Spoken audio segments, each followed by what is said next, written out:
Okay, so let's start from there, the title and the aims of the course.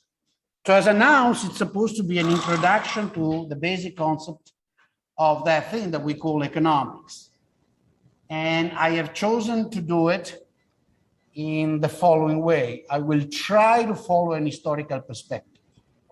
Now, to follow an historical perspective does not mean that I will start saying, oh, prices.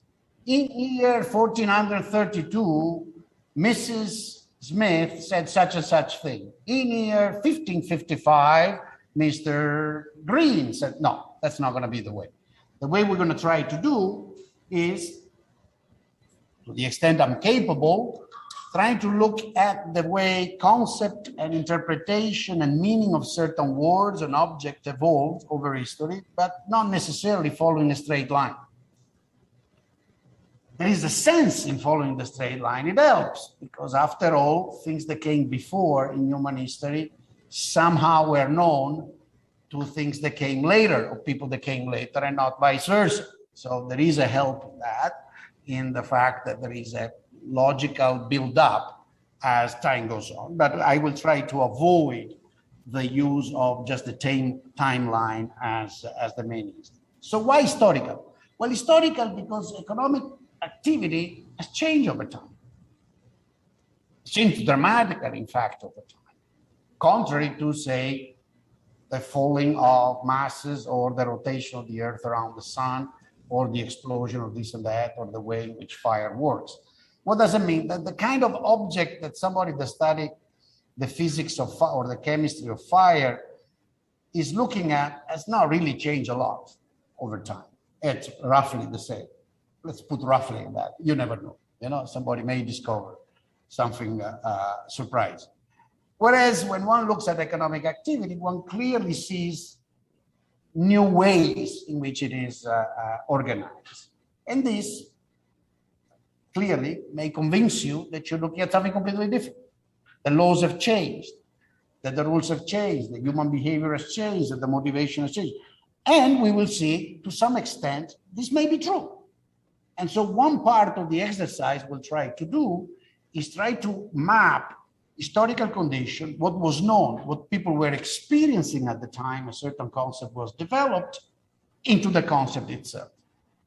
And why people looked at things in a certain way now and look at things in a very different way 300 years ago or 1,000 years ago. So that's where the historical perspective helps the most, okay, in my view. Obviously, the timeline is also relevant. And the point is that one, I summarized it. Social science is not just economics. Anything, any effort by humans to try to understand the way we interact, what we do, how we trade, how we get together in politics, how we fight, how we marry, how we don't marry, reproduce or don't reproduce, love and hate, has a historical dimension. It's determined and co-determined by a lot of things: technology, values, culture, political system, date of birth, and so on and so forth. And these things are not constant over time. So it's not the same thing to say, I'm in love in 2021 and to say, I'm in love in 1100. Probably even if we will never be able to test this, people saying I'm in love in a certain period of time and place might even have felt things different from those you may feel or I feel now when I say I'm in love. Okay? But that's not going to be the topic of the course. Sorry to disappoint you, we will not talk about love. Or maybe we will, because one chapter is about the price of everything, so we might consider the price of love as a possibility. Okay, so that's for the historical. The second thing I put is that the course is meant to be self-critical. Well, that looks like a kind of fashionable French word, a la Foucault. But it's not that. It's just meant to be literal what it means. I will try to be critical toward what I say. And that's where you play a big role, both you here and the people in the audience. Please be critical. Don't be critical TV style. Don't try to say, oh, that's wrong, you forgot. Yeah.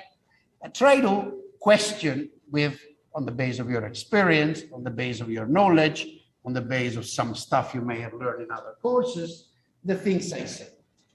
Because one thing that I believe a good economist should be aware is, on the one hand, that we certainly do know a lot more about the working of economics and human interaction than we did 100 years ago, 300 or 600. But on the other hand, the degree of complexity of human interaction is really orders of magnitude. Everybody knows what I mean when I say orders of magnitude. You should not be afraid. You're going to be tested on the test. In class, you're not going to be tested. Okay? Which means if I ask you something in class, answer happily, and I will forget if it is a mistake or whatever. Doesn't count toward your grade, but it counts toward the class. So, and in particular, things like this, when I ask, is this concept common knowledge? Because if it is not common knowledge, I can't keep talking about orders of magnitude and have 80% of the people in class not understanding what I mean. Okay, so it's clear when I say orders of magnitude or not? Yes. Like 1 is a different order of magnitude from 10, which is different from 100. Okay. So the complexity of human behavior and what human interaction can produce is orders of magnitude what we're able to model right now. Okay?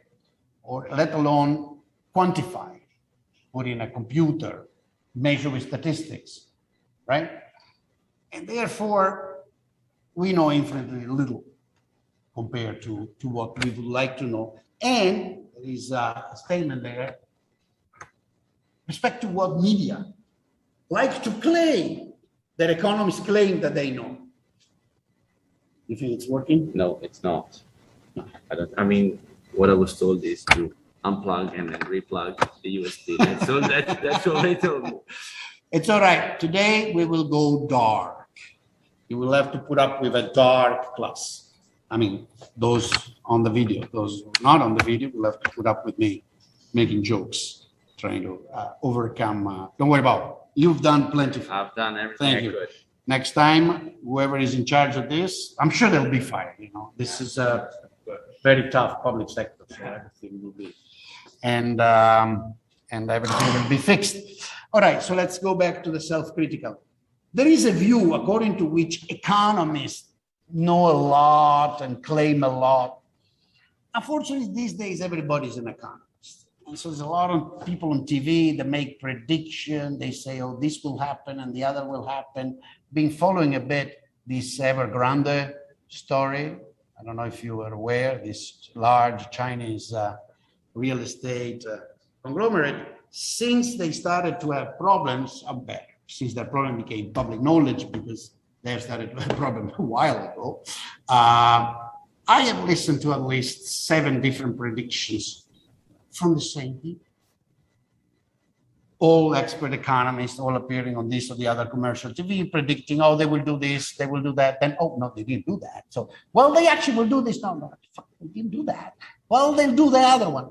Forget. Whenever you hear somebody be introduced as an economist that will start saying this and this will happen, unless she is talking about the weather tomorrow, and you check the radar and say, well, if it's, the clouds are coming, they're relatively close, the predictions are, unless she's talking about the weather, just take away the name economist.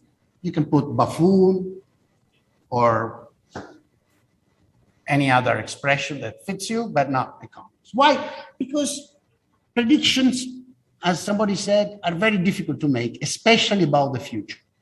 And this is not what we are involved with, okay? So that's why it's self-critical, because if there is anything that I want to get out of your mind and in the mind of those listening to us, is the idea that we actually have enough instrument for making precise prediction.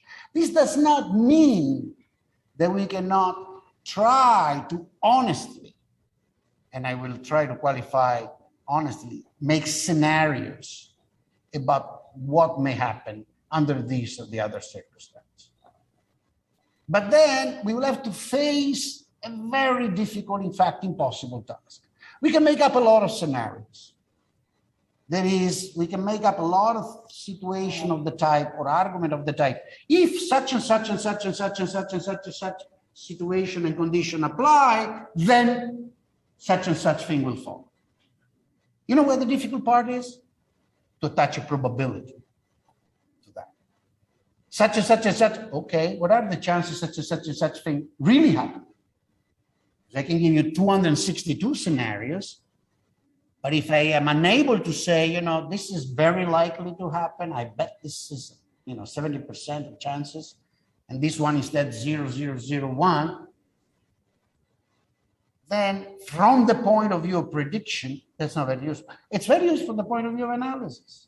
And it's very useful from the point of view of self-discipline, knowing what you cannot expect. But then it's up to you. This goes beyond the course, this argument, but it applies in case you do statistics and econometrics. This is up to you to decide what are the chances. And by the way, this also should remind you, there's an old joke about economists that we make assume. We always say assume, good economists assume. Well, let me defend that. Let me defend the habit of saying assume, which is the same as saying if such and such as, and list a very long list of conditions pre-existing, and then take logical deduction. You probably know the joke about the physicist, the chemist, and the economist stranded in a desert island in the middle of the ocean, right? No? And well, they're kind of desperate, there's nothing. They're almost naked, they have nothing. And no food, nothing. The island is pretty empty, not even something to hunt, no palms with bananas or coconuts, nothing. I mean, disastrous.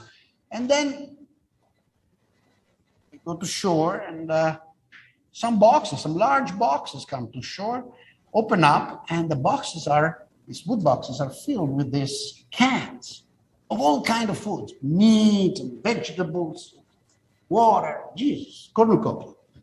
Oh, wow, we can survive. Now all we have to do is to open the cans.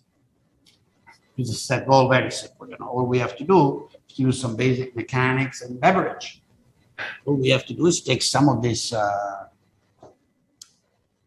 pointed stones that we have here on the shore, and we'll point it to the right angle. With another one, we'll hit it. With a third one, we'll hold it so that there is a leverage point that will break up and open the can, and we can eat. They try, and the thing is disastrous. Not only the guy smashes 3 of his fingers, the damn cans explode, the meat goes all over, becomes unusable. Total failure. And so the chemist said, well, I let you go first because physics is the queen of science, but as you can see, we are a lot more practical than you. We will use the chemical rule, and we'll use some water from the sea, salty. If we put it on the border and we let it evaporate the water, it will leave salt, and salt will progressively oxidate the can until it breaks up and we can open it. And obviously they try. They do put some water on some of these cans. It dries up. There's a little bit of salt. But the oxidation process is not that fast. And one day goes by and these guys start to be hungry. It's kind of desperate. The economist comes, come on. Here I come. Solve the problem. Soon we have a can opener. You can laugh. You see, it didn't work. Assume we have a can opener means assumiamo, for the Italian, assumiamo di avere una pescata. Okay, that's the way we work. So people make jokes to the fact that we assume we have can openers and solve all problems. Now, that's for the politically inclined. That is for those that believe that to do politics, and I have a passion for politics, to do politics is what economists should do. I don't actually believe that. I think every human being should do politics. Every human being should be involved in politics. It's very useful and important. And every human being should use its knowledge to correct what's being said in politics, which is false. But there is no reason to believe that because one is an economist, one exactly knows what's going to happen in the economy and as the cure for everything. Okay? All right, so that means being self-critical for this course. Now, rule of the course for those of you that take it for credit. As I already said, the course is meant to be interactive. So I hope to have interruption and questions and remarks. Now, as you notice, we start on a Tuesday and we have 15 meetings. And if you read the syllabus, I said I will spend the first meeting as an introduction and to explain why I decided to start the history of economics in 1200, roughly. In fact, at the end of 1200, okay? And pretty much ignore, just make brief remarks on whatever was written or thought or debated before, okay? And then I'll use the other 14 meetings, that's 7 weeks, for 7 topics, and you have the list of topics. But the other 7 weeks will have the following composition: Thursday followed by a Tuesday, Thursday followed by a Tuesday. So our work week for this course will start on Thursday and will end on the Tuesday following it, which means weekends are for reading. Why? Because a course of this type, which does not have models, does not have equations, maybe some equation will appear on the whiteboard, but not many, but it tries to give you the basic concept in a critical way from an historical perspective, requires reading. So let me be honest, if you don't feel like reading during the weekend, drop the course. It's going to be better for all of us. I'm serious. Drop the course. Not only because the exam will be about what this or that wrote or thought or imagined, and how this or that was contradicted by that or this, but because it would be a waste of time. In class, in discussing things, I will make reference to things that I've written. It's not feasible to do otherwise. I cannot start reading out loud 20 pages in class. Not only makes the class very boring, it makes it unfeasible. Now, that does not mean that you have to spend all your weekend reading. But let's say that a couple of hours on Friday and a couple of hours on Saturday of reading may be helpful. If you want to do better, add maybe 1 hour on Monday, just to freshen up, okay? If you don't feel like doing that, consider dropping the class. That's my advice, okay? The exam will be written and it will have a very simple structure. For each one of the 7 topics, I will ask a question. Let me also give one last warning, which I beg you to believe I'm serious. When a question is asked, remember, you're not on a talk show. Meaning, if they ask you if it is raining outside, explaining where you bought your shoes is not an answer. And it's not an indifferent answer, it's a wrong answer. In other words, if you do not know what to say on the specific topic the question is about, do not talk about something else. Because I consider that as minus. Leave it empty if you really have nothing to say. But try to make an effort to stick to the point. Nothing will be asked that has not been discussed in class. Nothing will be asked that is not very clearly explained on the readings aside. But do not launch yourself, as unfortunately students uniformly do around the world. In fact, the worst one on this might be the American students. Okay? In telling me the history of your life, just because you don't know what Marx claimed in the 3rd volume of Das Kapital. Okay? The history of your life is absolutely very interesting, but not for the exam purpose. When we go out and drink a beer, then we can talk about this.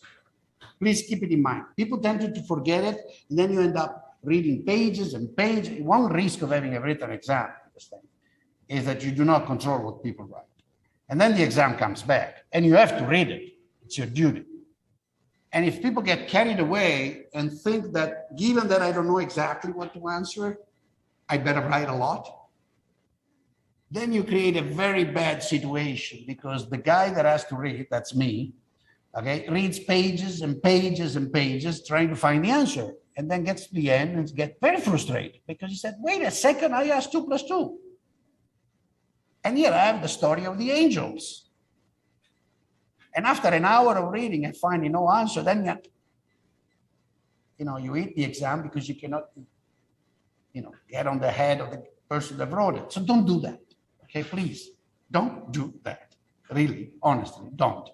Okay, typically, in fact, my question, I have to say, are all answerable in no more than 10 lines. Okay, no more than 10 lines. Don't get it. Now, I didn't pick the title of the course. And I need to put a caveat here, because I realized once I look at the title that, my God, the title is pretty demanding. Some people, less friendly, would say the title is very pompous or very arrogant. Boudrin wants to tell us what are the foundation of economics, not even of economic analysis. That's a very famous book by a very famous person. Now that, Paul Anthony Sanders. Foundation of Economic Analysis was his PhD dissertation, published in the late, I think brought in the late 30s and published in 40 something. But he was pretty old. Before World War I, if I'm not wrong.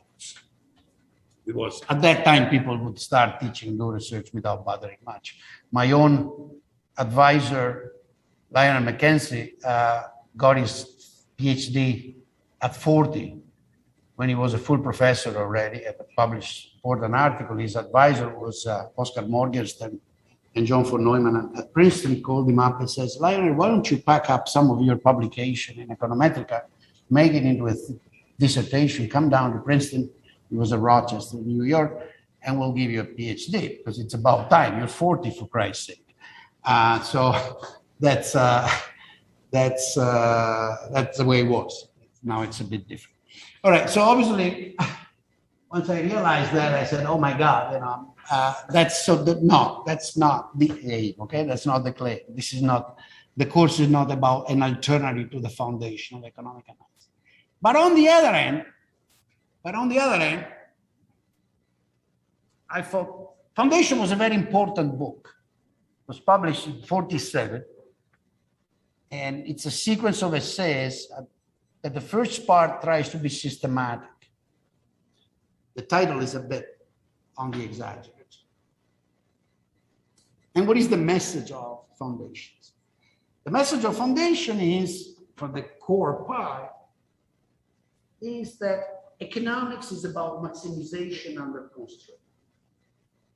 These are the years in which, following Higgs and other, economists on the two sides of the Atlantic, and following also Pareto and a few other, the southern part of the continental part of Europe, realized that some tools of optimization under constraint could be very useful as a starting point to characterize the behavior of firms and consumers. Particularly, could be very useful to derive precisely the idea of demand function, individual demand function, aggregate demand function, supply of this, supply of that, and to create tools to ask, well, is there a sense in which the demand for a certain good react to the change in prices of that good or another good? And this could be put in a kind of a logical, analytical framework, coherent, by using the idiom of maximization under constraint. Samuelson was one of the people that understood it first and contributed to it. And so he published this book. It was very mathematical. It would be mathematical even now. for the standards of today. It certainly was very mathematical at the time for the people used to do economics, okay? And it gave this sense of enormous optimism in the field. We are understanding things very quickly. We're moving ahead a lot with respect to the times in the middle of the previous century, in which we try to struggle with the idea of demand, supply, value of something, price, and so some of the topics we will be debating, in fact, in the course. We now have a framework. Well, the course is not going to be on that. That's why I say more traces than foundation. Why? Because the idea underlying, then there was other stuff in the book, because as the contradictory person, fantastically genial, but also contradictory person, a controversial person, that Samuelson was his whole life. After doing half of the book on maximization under constraint, Lagrangian here and there, Le Chatelier principle, and so on and so forth, when he started to tell us about ISLM, which has nothing to do with maximization, it's totally undisciplined, and his personal opinion about cycles and so on and so forth, like he was on TV. But that's okay. That was Samuelson. We tend to forgive his sins because of his contributions. Friedman was not different. The two were very similar. But it's fascinating how similar the two were. One of the characteristics that they also had in common was that they were not exactly very tall. Okay, they were not exactly. Neither of them was very tall. Okay, and the funny thing was that the idea that the foundation of economics, that all that there was to be said was there in looking at the problem of the firm as maximization under constraint, problem of the consumer as maximization under constraint. Then we aggregate, we put one in front of the other, we're done. That was pretty much the way one would come out by reading Samuelson. That was the impression I had. I remember buying Foundation when I was in your place, in the same university when he was at Foscari back in 78, after learning stuff from Giavazzi, from two of the famous professors that taught here. One is currently the prime minister of this country, and the other is his advisor. That's funny, huh? Yeah. That's true, actually. And I remember investing my saving in ordering Foundations in the original English version and trying to read it. You have this impression, oh my God, the guy sold everything. And he sold it 40 years ago almost. No, wait, 30. It was 78, so 30. What am I doing? You know, it's also, then you study a bit more and says, he didn't really sold everything. In fact, we will not have much time to talk about this, but we will. Even at the time he was publishing his book, the book was outdated. One remarkable limit of that, and in fact, one remarkable limit of Samuelson overall is that he never understood general equilibrium theory. Well, I'm sure he understood it, but he never appreciated that it makes a difference. He always thought that everything could be reduced to the single firm, the single consumer, the single good, the aggregate, this production function. General equilibrium is a sophisticated thing that says, look, there's a lot of people out there. They're different. There's a lot of goods out there. They're different. There's a lot of ways of producing things out there. They're different. And some are really very funny. Some are really very complicated. Not only, if you put them all together, it's a mess. Whatever may be true for the single person playing with nature, or even playing with another person, even if as soon as we go to a game or two, we already are reaching order of complication. I'm sure you've learned a bit, right? That are very different when we study the pure maximization of one person versus nature. Samuelson never quite appreciated that. And so, you know, it's very funny because those are the same years. In the late 30s, this rich guy, Mr. Coles, donated a lot of money to the University of Chicago to create a research center.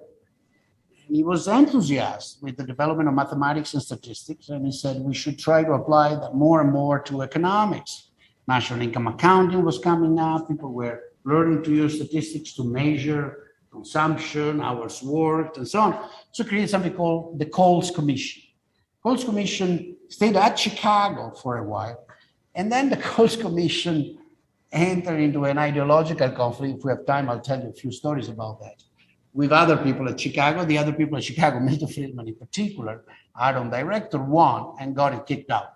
So Chicago the University of Chicago renounced to the money the Corso was given, and Yale University says, oh, that's good money, bring it here. And so they moved over to Yale, and at Yale they are since. And so if you go to Yale, there is the Coles building, and there are people at Coles. But people at Coles were doing all kinds of things in the late 40s and early 50s while they were at Chicago. In fact, I would say the truly famous, almost mythical things that are associated with the Coles Commission were done while they were at Chicago. They were about general equilibrium, how complicated it was to show that it even theoretically exists as the can opener. You know, they were saying, assume we have a can opener. They assumed they had tons of can opener, and still they had trouble to show that they could open the can. It took a long time to show that with a can opener, you can actually open the can, okay? At least in theory, at least in principle. And they were studying things that are still very actual. They were saying, well, these econometrics, what does it mean to say that my observation of the hours worked by him is sampling from a stochastic process? What does causation mean in economics? How would I identify when I see a bunch of observation of the prices of orate, say, and quantity traded at Rialto day by day, and I see them in a little kind of a cloud, right? How do I use that data to figure out demand and supply for orate at Rialto on a daily basis? It's called the identification problem. Still struggles, still bothers economists. I think it's still far from being solved. People at Coles were thinking about that back in the late 40s. So in some sense, the reassuring answer that Samuelson was giving in his foundation was already old and passé and wrong, to the extent that I hope you understand what it means wrong in this case. Not that his theories were wrong, the theories were correct, but they were not the answer to the deep question he thought they were, okay? And so I got a bit nervous at thinking that I have to teach foundations. This whole thing is about that. So I'm not teaching foundation, I'm teaching traces.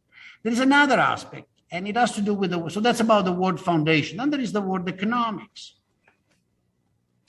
Now, this may actually not interest you, but it's object of debate. It's been object of debate for decades, still is, and will be even more.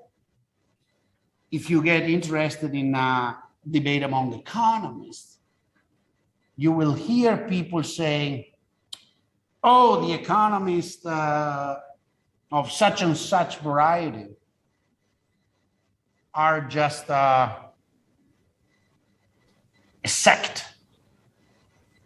Because, as you will see in a moment, debate that they've broken away from the old great tradition of political economy, which was what was done in the old classical day of Smith and Turgot, Ricardo, Mill, and so on. And why is that so? Because they assume things different from those that the other assume. So there is this a foundation of economics course or a foundation of political economy course? Honestly, I'll try to make it both. And that's why I like to get your reaction. I will not pretend that I think that there are statements that are made by people that are recognized as economists that are absolute nonsense. And I think, as Bob Owen told us, that because rational people cannot disagree forever, if some of those people accepted a frank debate in which we can define the set of things on which we agree, then by logical argument, we should probably find an agreement. This is just not happening. And so because I understand there might be an ideological way of reading what I'm saying, I warn you, I'm going to try to provide a historical discussion of the traces that economics and political economy have left in the culture of the Western world. That's a better definition of the course. And to make you see a bit of the irony of this, and I will go fast on that, you will have your slides available and you will check during the weekend, in fact, or tomorrow. What I mean, I downloaded, I copied the definition of economics in the Encyclopedia Britannica and of political economy. And it's very funny because they're very similar. They both said the same thing. And in fact, they both said nothing. And then in case you're curious, also those of Wikipedia, which by the way, these slides, I remember when I made it, I said, that's good. It's going to be a reminder because for sure I will forget about that in the rules of the game. And in fact, I had. As you have noticed from the syllabus, right? I suggest 2 readings, right? And then I say, check the new Palgrave and Wikipedia. Now, the new Palgrave is expensive. And it turns out it's, in fact, too expensive, in my opinion. It's another effort of copyright. Imagine, the new Palgrave was written by people very distinguished, including yours truly, some words, thousands of words. It's like a little encyclopedia of economics, small chapters, for free. And it's being sold at a gigantic price, so high that, in fact, the Library of the University of Venice does not buy it. An alternative, less elaborate, but equally good, is Wikipedia. Wikipedia in English. In English. Sorry for all the other languages, but in English. On the one in English, I can put my hand, it's reasonable, or perfect, nothing is perfect, not even I, okay? But it's a good textbook, and it has good references. In the other languages, sometimes yes, sometimes no, it's a bit of a bizarre, okay? So use Wikipedia, the economics section, you can start from there. Economics according to Wikipedia, those are links.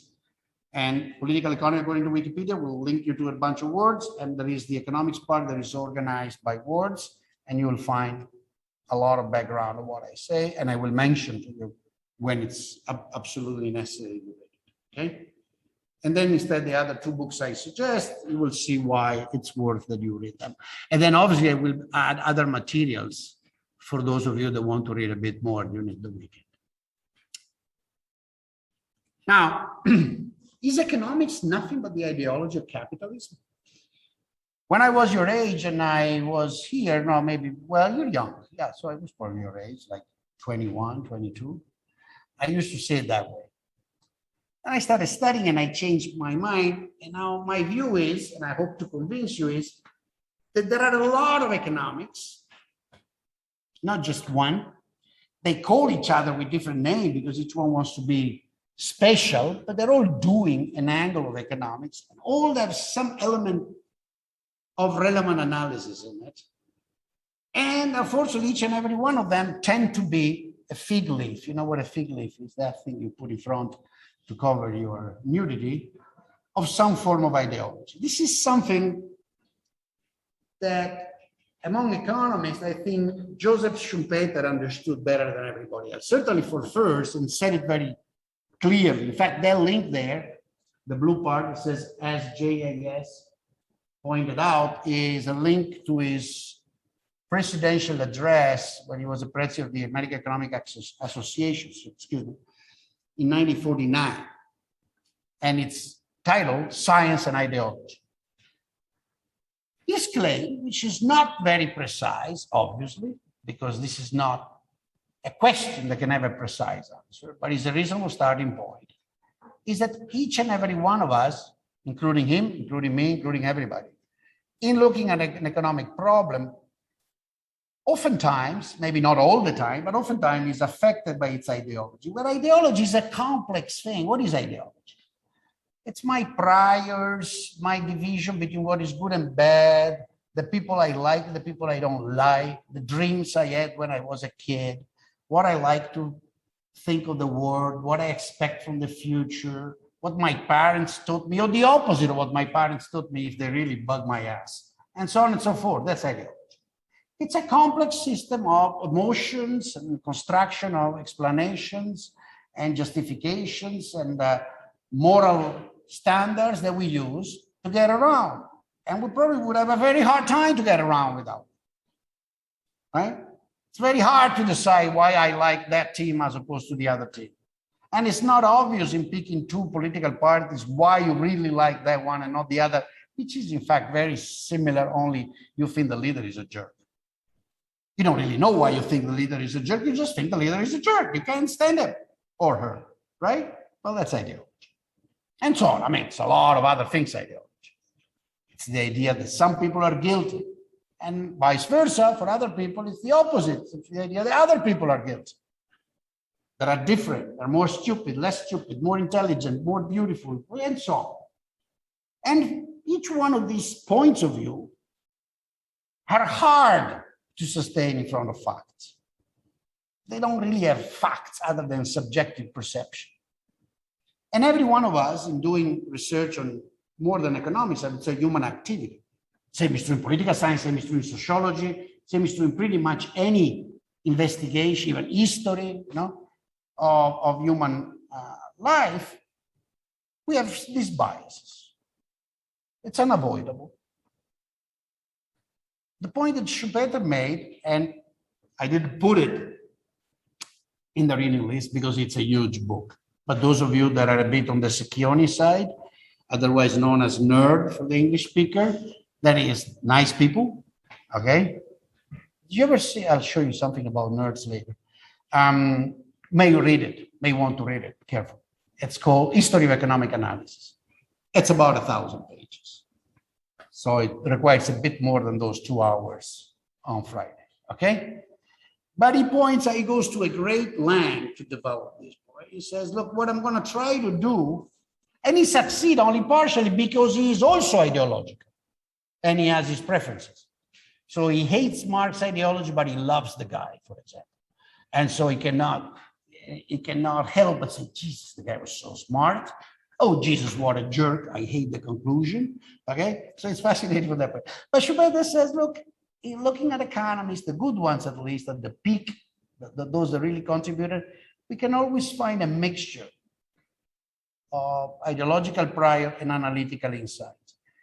The exercise has to be, try your best to separate them. It's not obvious you'll succeed, and it's not obvious I will succeed. I will be mixing ideological statement with analytical insight. And it's also your role to criticize me when you notice that. And to say, nah, wait a second, Michele, whatever. By the way, two is the way we use. My name is Michele, you have names. You will tell me which name you have. I'm not good at learning names, but I'll try. Okay. That's the point. It's not useful politically, but it's useful intellectually. Gives a lot of satisfaction. It's a continuous effort. So we'll try to do that. So is economics the ideology of capitalism? Economics is the ideology of everything. You can find economics for every particular ideology you like, and the exercise will be extract what's analytically valuable, what corresponds to fact, what is convincing, and so on. This, in kind of some sense, I already said, okay? Which means most of what we've wrote is garbage. But there is that 0.1%, that means 1 per 1,000, there is no garbage. And so on this, I have to admit that I learned this lesson from my co-author and dear friend, David Levine. He said, Michele, you should keep judging fields by the average contribution. You got to judge a scientific field by the peaks, by the best contribution, not by the average. You don't judge economics or physics or chemistry by the average philosopher. No, you judge it by the top, by the best guys.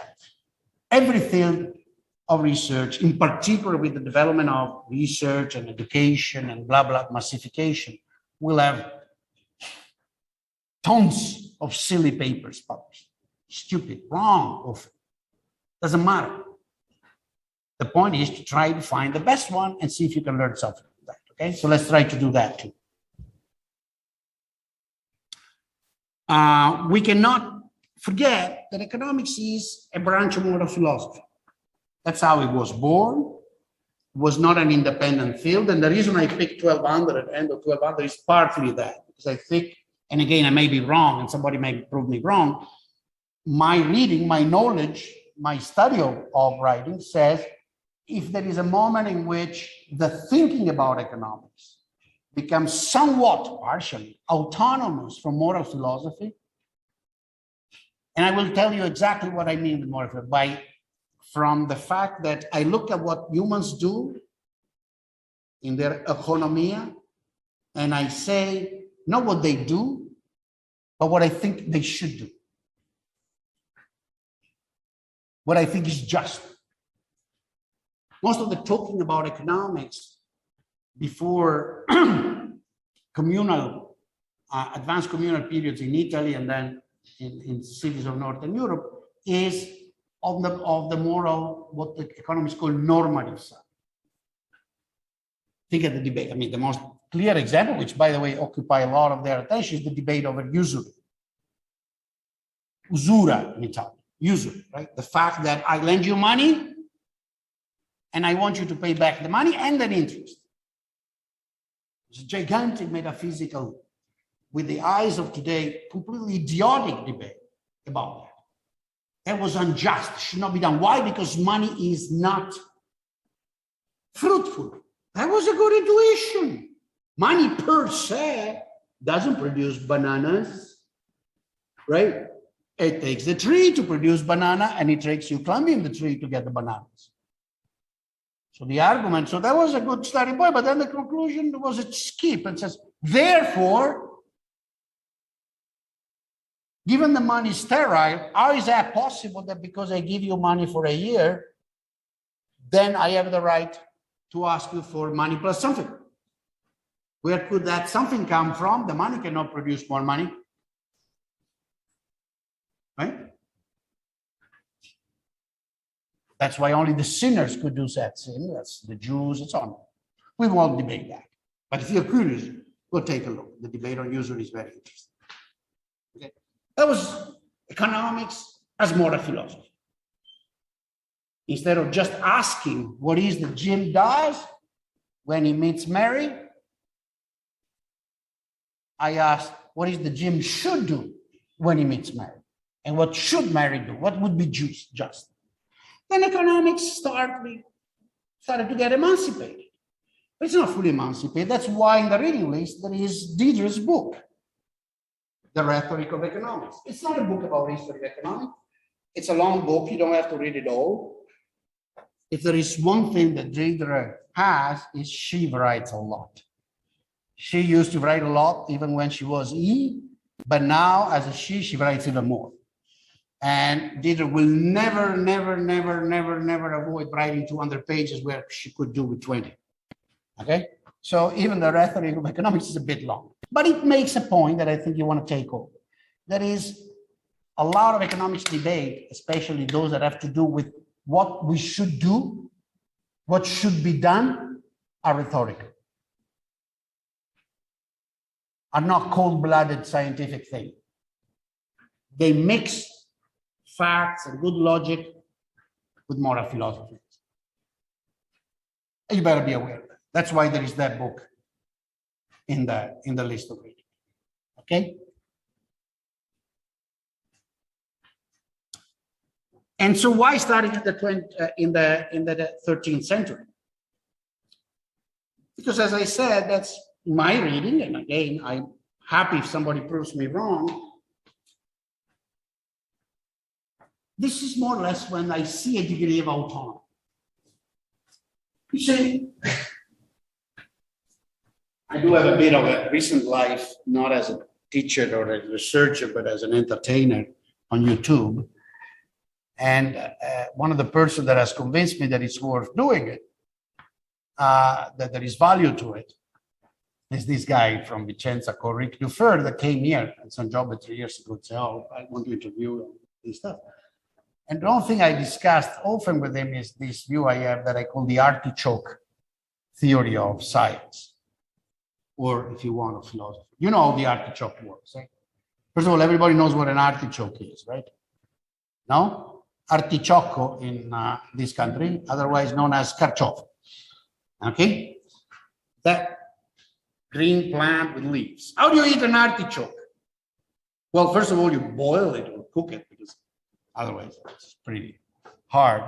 And then, at least that's the way I like it, it's to boil and then take one leaf at a time, starting from outside, dip it in a bit of oil and eat the paste. Huh? And as you move and you take one leaf after the other, the artichoke ends. But it's always an artichoke as you progress until the end. Then at the end is no longer. Philosophy is the same thing. Once upon a time, it was philosophia. And they talked about everything. Anything that they were curious about, any issue, any question, the humans asked about what they perceived was game.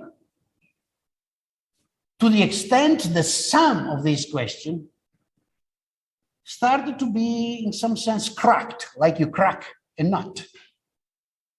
You find an angle. Have you ever watched the bulls of the mythical time of Jordan? What was the method of their coach? You set up the triangle, you pass the ball, and you look for the point of least resistance in the defense. And then you go in. It's the same thing. You keep looking around, and then you find a point of least resistance, you go in. Right? Physics went in around 1600, it became completely autonomous for philosophy. That's why Newton and Galileo so important. He said, oh, you can tell me all the philosophical thing you want. It moves. And you know why I know it moves? Because I sit. And I do a bunch of calculations. There's this Kepler guy out there. What was it? I don't remember. I keep forgetting if Kepler was Czech or Polish. Anybody knows? Ignorant. Go check it out. That's how they broke away. They tried before various times, but mathematics had broken since long before. Pythagorean, Euclid, numbers. Yeah, I know those. Maybe somebody listening to us online, very acculturated, will say, "Oh no, Michele, wait a second. The astronomy had broken away from philosophy way before in the Hellenistic time, around 200, 300, true. But then things happen and shit happens, and that got lost. And so from our point of view, the line that leads to the independence of physics and then of chemistry and then of a lot of other things from the philosophy as a artichoke is around. And if you think of what we call the various sciences, the faculties, right? In the university, you will see a date for each one of them. In fact, if you go back, we are near Bologna and Venice, the first two, Venice, Padua. Bologna, the first, Padua, I think the third university in Europe. We claim in the war, the Chinese get upset, forget about it. Let's not get into another fight with Xi Jinping. We got plenty. So let's stick to Europe. The original faculty were theology, which encompassed philosophy, and law. Then they added medicine. Medicine got itself independent. They started cutting up. Started getting independent when they said, let's cut out, see what the hell is inside there. They cut here, cut there. They were looking for the soul. They looked for the soul for a long time. They kept looking in the audience. Is there the soul? Oh, so at a certain point they were looking. You read Descartes. He was looking for the soul somewhere behind here, the brain. They kept looking. I think some are still one day or another they'll find it. All right. So economics broke it away around that time, but still, it has still an umbilical cord linking it. Now, what does that third bullet point mean? Was there a great transformation? What do I mean? Well, that is a link. That link will take you to a book. It's a book I don't ask you to read in the sense that I will not ask you questions about the great transformation in the exam, but I recommend you to read if you want to be good Secchioni, otherwise known as nerds. Oh, by the way, you know the story about Secchioni? Have you ever seen anybody drawing this, the satisfaction curve over your lifetime? I'm sorry for those that are online that will not see it. Unfortunately, the webcam doesn't work. But let's put some measure of happiness here, or satisfaction, or self-esteem, and put age here. One of the smart asses, the players, the disco boards, works like this.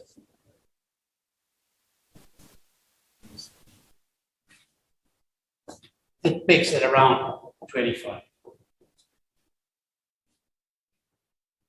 One of the nerds works like this. Actually, it peaks later on, but it lasts a lot longer. So think about it. This is an empirical finding among psychologists that go around measuring how you feel about yourself, are you satisfied of your life? All right, so those that want to belong to the red group may take a look at The Great Transformation. It's a famous book by a famous guy called Karl Polanyi, whose brother, Mikhail Polanyi, is also famous, but he's a philosopher. Now, Karl Polanyi became very famous, in my opinion, for being a great storyteller. He built a whole theory, which I think has no substance in empirical grounds, but if somebody is interested, we can discuss, according to which at a certain point there was a great transformation that changed everything. It's a kind of post-Marxist anthropology. It says once the market and economics and capitalism came around, everything got transformed. And this happened roughly in the 16th, 17th century. And this changed the nature of human beings and the role of the market and everything. Okay? No, I don't think there was a great transformation. I don't think it took place in 1200. I think there was a continuous process that sometimes accelerated, sometimes slowed down, sometimes even went backward. If I only focus on Europe, which is the continent I know best, there was clearly, from the point of view of development of market, technology, trading, cities, everything, a huge reversal starting around 300-400 and continuing for about 1,000 years. If one look at Chinese or Indian people, the same can be said, just shifted in time, right? The Chinese ones start around between 13 and 1500. Certainly was in full swing, the reversal in 1600, continued until probably the other day from the point of view of long run, right? India, one can debate, but similar, and so on. Okay? So movement in history, in human history, are not monotone at all. And the fact that compared to our lifetime, yours in particular, one may have the impression in the last 70 years that it's monotone, don't, okay? Just remove that idea from your mind. It's just factually wrong. That we can say it's wrong, okay? Nothing ideological. And we can judge if some changes are positive or negative, if we like them or not, but certainly they're not monotone, okay? So, as I will try to convince you, there was no great transformation, even conceptual, but there was a slow, contradictory, complex, with around movement from the point of view of the analytic field called economics of becoming independent and acquiring ways of looking at things. And therefore, demarcation is useful, pragmatic. That's why we periodize. Think about, most of you are probably Italians. In Italy, they still have this thing. There is the storia antica, medievale, moderna, contemporanea. They haven't introduced the future one. We'll do it anytime soon. Future history. Right? For now, it's just. Now, if you think of it, with these dates, they even have years. Right? The storia moderna started in 1492. By the way, there is always an Italian that has, it has all to do with Italy, because you understand, this is the center of the damn universe. Sorry to inform you, but it's not the Imperial Palace at the center of the Forbidden City. The center of the universe is Rome. Okay? I hope you understand that I'm being ironic. those are silly demarcation, but demarcation are useful. Point is that you want to change them according to the question you ask.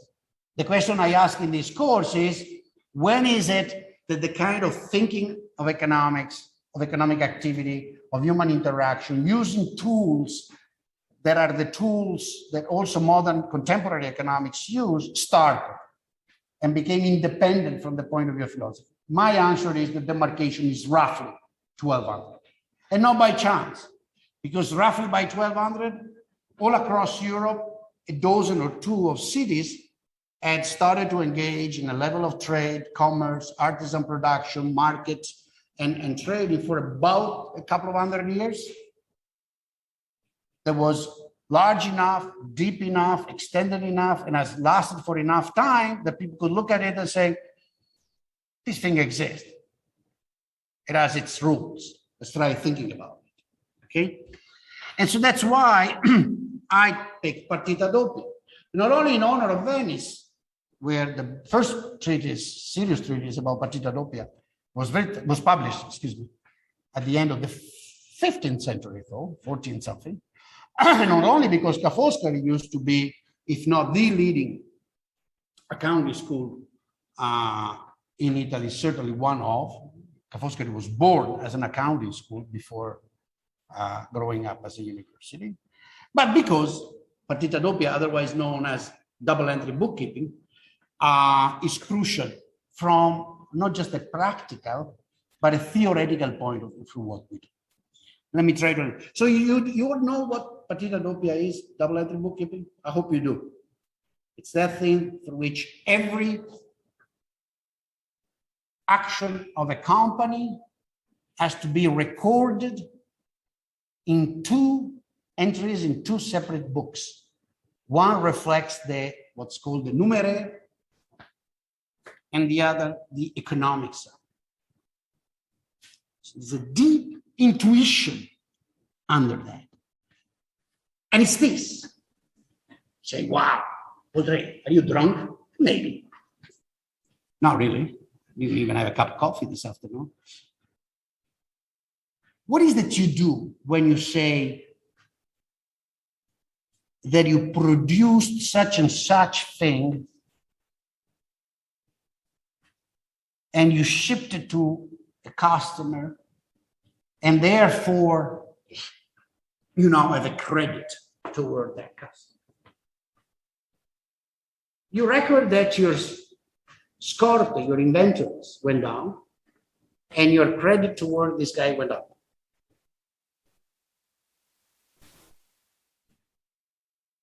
Your credit will eventually be paid in some form, and there will be also then a note. You will reduce your credit toward this person, and you will increase whatever, cash, whatever form he pays. And when you look at the cash, say, you say, oh, that's my wealth. When you look at the credit toward customer, you look at that and says, that's my part of my wealth. The other side says, yeah, but your wealth has a cost. You reduce your inventories. Double entry bookkeeping reminds you there is no free lunch. Every credit has a debit. That's the first thing it teaches you. And it's not money that measures your wealth. You may have very little money in the cash account. You may have zero money. You might actually be in debt. But you may have buildings and horses, and linens, right? And that's what this accounting is. Double entry bookkeeping teaches you the first really true axiom of economics, which is not an axiom of economics, it's an axiom of physics. Nothing comes from nothing. If something is valuable to one of us, doesn't have to be valuable to everybody. It might be valuable just to me or to you. It has to have a counterpart. Now, obviously, if I went into great theory and mathematics, I would say, well, that's a general principle of the universe. That's fine. In fact, it fits with what we know. about energy and all that crap. Fascinating crap, right? And it's our little, small, local, small IQ theoretical physicists are all 160, economists are 130 when they're lucky. I mean, the IQ scale. But it's our little contribution to the same thing, and it's a deep observation. And if you learn partita, doppia, double-entry, well, you understand it forever. And let me give you an advice. The two most important classes out of three, I took 3 important classes in this university. 2 of them were accounting. Okay? Learn accounting well. Even if you want to become a political economist, even if you want to become the advisor of the next prime minister, accounting is crucial. Private accounting in the sense of the firm, company, and national income accounting. Okay? And in double-entry bookkeeping, you get this proved mechanically. Double-entry bookkeeping doesn't theorize. It just shows you step by step the way it works. And what's fascinating about double-entry bookkeeping is that at the end of the year, you do all the cancellation, you say, oh God, my net capital has increased. And if you go back at the passages, think about it, it's fascinating, right? You start from something, you got some net value at the beginning of the year, and you keep every entry is canceled by another. But nevertheless, at the end of the year, you might have more capital or less. And the double entry shows you, and it shows you mechanically, without philosophizing, without theorizing, the backbone of what economic value is. Because when is that your capital goes up? It goes up when something that was recorded at your cost in your books get transferred to another entity outside you, and that entity values it more than you did. That's when your capital goes up. Vice versa. When something get valued by the other that you have in your book, on the get valued by the other less than you did, then your capital goes down. It's just the mechanics of wealth is that. That's why it's quite crucial. And that's why this slide, because it makes capitalism possible. See, people like to talk about capitalism. I talked yesterday with a person about capitalism, and I actually did not do well because I couldn't manage to break his bubble. Capitalism being responsible for everything. And capitalism, when I asked, what is it? Private property, salaried labor, well, there's the list there. And then you start thinking, frankly, actually I spent part of this morning to check about salaried labor, for example, in the Roman Empire. Then you find that all those things have been around to different extent, at least since the Neolithic transition. And who knows? We have no record, maybe even before the Neolithic transition, maybe even among hunter-gatherers, there was somebody, they hired somebody else. They said, well, you work for me, do that. If you do that, then I'll compensate you, okay?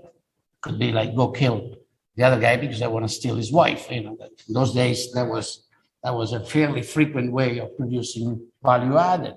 Not kidding. No, this is very cynic, but it was value added. Children, given that technology, are a lot of value added, but we'll talk later. Okay. So the point is that all those things pre-existed and had been around ever since to different extents, sometimes to a huge extent.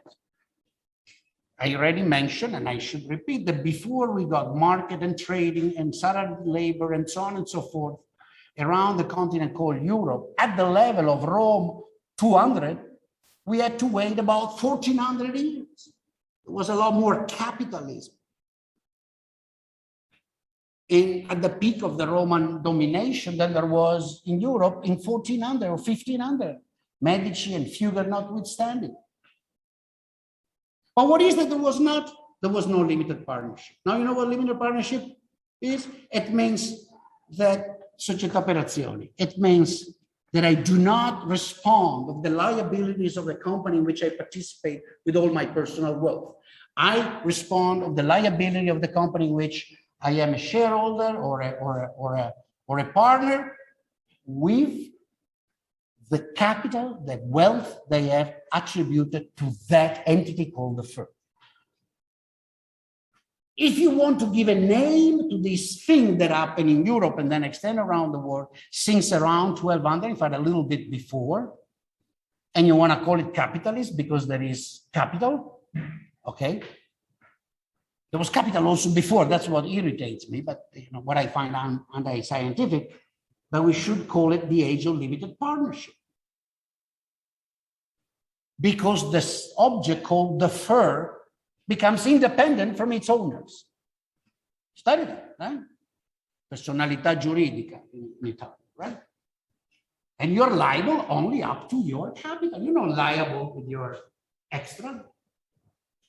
But there is no, as what said, there is no limited liability, no capital. Limited liability sits on net capital.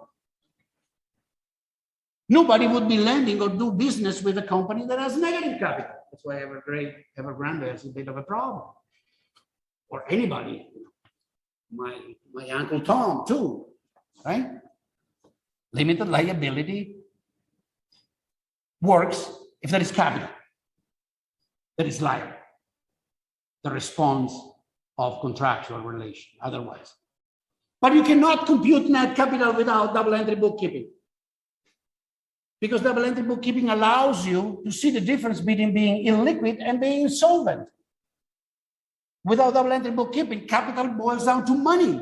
But we know it's not money in the cash, in the drawer that explain if a firm has net capital or not. A firm may have a lot of net capital and have absolutely no cash, be totally illiquid. It's a gigantic step, pragmatical, but also theoretical in understanding that.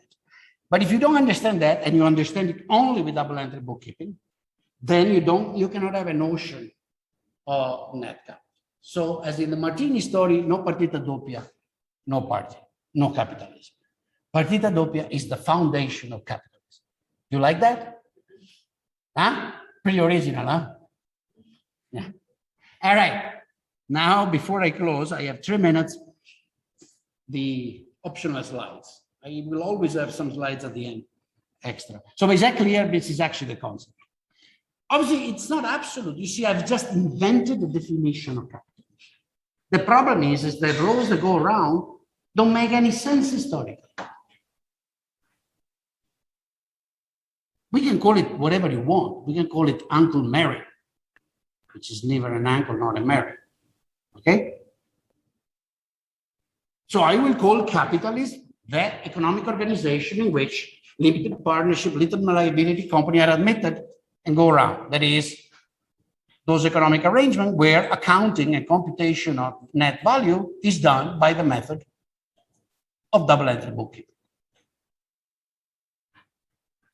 If somebody wants to say, no, capitalism is that society in which there is salaried labor, that's equally fine. But then, mine has a date, more or less, 1200, Europe. If you propose that, we will have to also consider the Roman society, the Chinese empire of 300 and minus 3, and so on. It's fine. You see what I mean? The word is so ambiguous that it cannot be used technically unless we define it. So for the purpose of this course, it's defined like that. For the purpose of another course, we'll define it somewhere else. It's fine. It's okay, right? There's no problem. We can use words in well-defined contexts with different meanings, as long as we agree that for the purpose of that context, it's like when you play cards, right? At sette, the ace is worth 3 times the 3, right? But doesn't win on the 3. At briscola, it's the opposite. The ace is worth only 1 point more than the 3, but wins on the 3. Still an ace. We're just playing a different game. Same thing here. So for this game, that's what capitalism is.